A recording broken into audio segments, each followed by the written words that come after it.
तो आप पाएंगे कि जो हमारे गिरिपुरी, भारती, वन, अरण्य, पर्वत, सागर, तीर्थ, आश्रम, सरस्वती, ये 10 नामी सन्यासी हैं। ये 10 नामी सन्यासी हमारी पालकी लेकर के जाते थे श्रद्धा से, किसी दबाव से नहीं, कोई नीचा दिखाने के लिए नहीं, श्रद्धा से कि हमारे गुरुजी की यात्रा है, हम पालकी में लेकर के चलेंगे। वो वहां पर पालकी लेकर के जाते थे और हम स्नान करते थे। पालकी में जाना हमारी परंपरा रही है। माघ में भी जाने कितनी बार पालकी में ही शंकराचार्य जाते रहे हैं। पिछले 2 वर्षों से हम खुद जाते रहे हैं।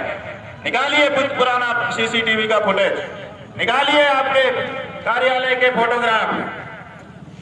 अगर 2 साल से पालकी में हम ना जाते हो तो बताइए। आप कहते हैं नहीं परंपरा, इसको नहीं चलने दिया जाएगा। एक तरफ ये कहते हैं और दूसरी तरफ कहते हैं आइए स्वागत है। जनता को डंडा मार करके हटा करके पूरा कॉरिडोर बना दिया जाता है संगम के जल तक, और करतब दिखाते हुए साधु संत बहुत बड़ा जुलूस निकाल करके जाते हैं। उनके लिए नहीं ये बात आती है कि ये कौन सी परंपरा है, कौन सी परंपरा है कि कर्तव्य करते हुए साधु संत जाए।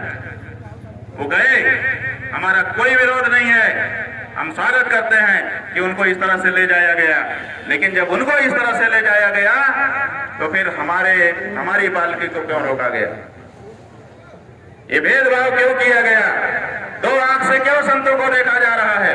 आखिर 2 तरह के संत हो गए हैं क्या? बस ये जो बात है ना, इसी बात में कल की घटना का सारा रहस्य छिपा हुआ है। असल में 2 तरह के संत मान रहा है यहाँ का प्रशासन। एक जो चापलूसी करे, जो गलत को भी जी बहुत बढ़िया कहे, और एक जो सच बोल दे।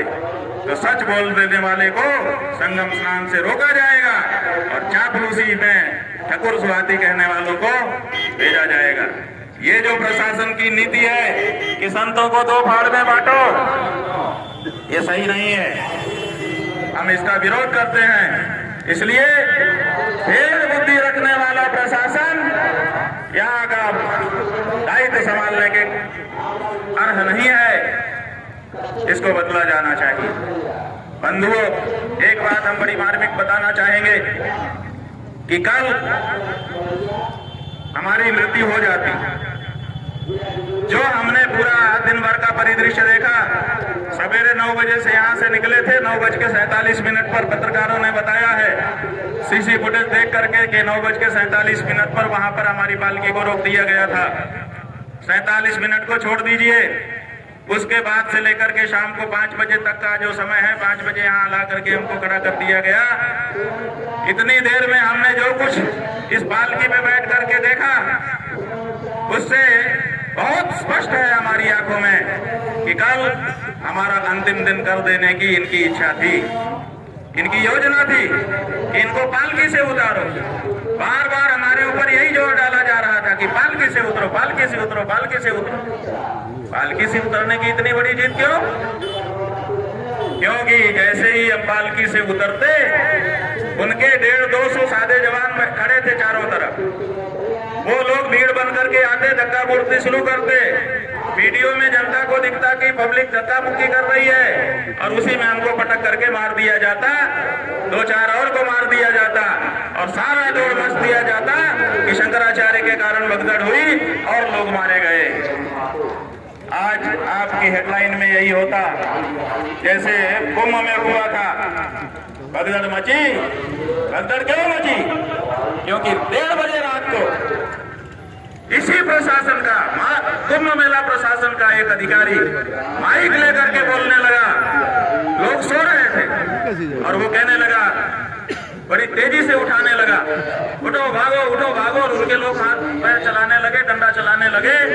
जो लोग सोए हुए थे उनको कम से कम 1-1.5 मिनट का समय चाहिए होता है नींद खुलने के बाद अपनी स्वाभाविक प्रकृति में आने के लिए। वो उनको मिला ही नहीं, डंडा पड़ते ही से उठे और भागे, और पता चला कि भगदड़ मच गई, जिसके कारण भगदड़ हुई थी और जिसके कारण जाने कितने लोग मारे गए थे। उसके पीछे वो अधिकारी जिसने अनाउंसमेंट किया था, आप में से कई पत्रकारों ने वो वीडियो सार्वजनिक किया था, लेकिन उसकी चर्चा ज्यादा नहीं हुई। वो अधिकारी था। इसी तरह से भगदड़ तो कराई जाती है, कल ये कराने की योजना थी। और ये इसकी पुष्टि कैसे हुई कि पहले